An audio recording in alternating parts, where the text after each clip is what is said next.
আল্লাহ রাব্বুল আলামিন মানুষকে এত সুন্দর করে তৈরি করে আল্লাহ তাআলা বলেছেন এই মানুষগুলি আমি সৃষ্টি করেছি যে কারণে, সে কারণটা হলো মা খালাকতুল জিন্না ওয়াল ইনসা ইল্লা লিয়াবুদুন। ইবাদত ছাড়া অন্য কাজে তৈরি করি নাই বান্দারে, তোমারে আমি বানাইছি ইবাদতের জন্য। কি জন্য বানাইছি?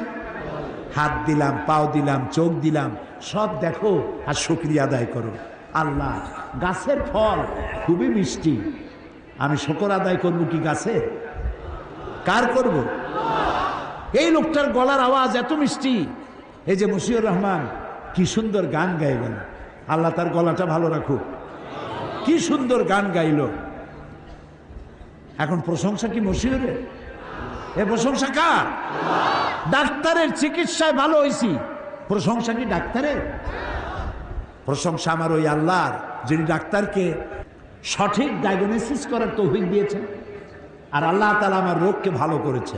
আমাদের পিতা আবুল আম্বিয়া হযরত ইব্রাহিম আলাইহিস সালাম বলেছেন, ওয়াইজা মারিতু ফাহুয়া ইয়াশফিন, আমি যখন অসুস্থ হই তখন আমাকে রোগমুক্ত কে করেন? বলেন কে করে?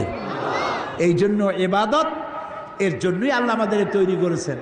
এখন আপনি যদি মনে করেন যে ইবাদতের জন্যই যদি তৈরি হই, তাহলে আমি চাষ করব কখন, চাকরি করব কখন, ব্যবসা করব কখন?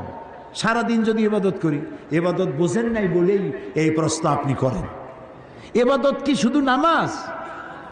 শুধু নামাজ রোজা ইবাদত নয়, শুধু নামাজ রোজা হজ যাকাত ইবাদত নয়।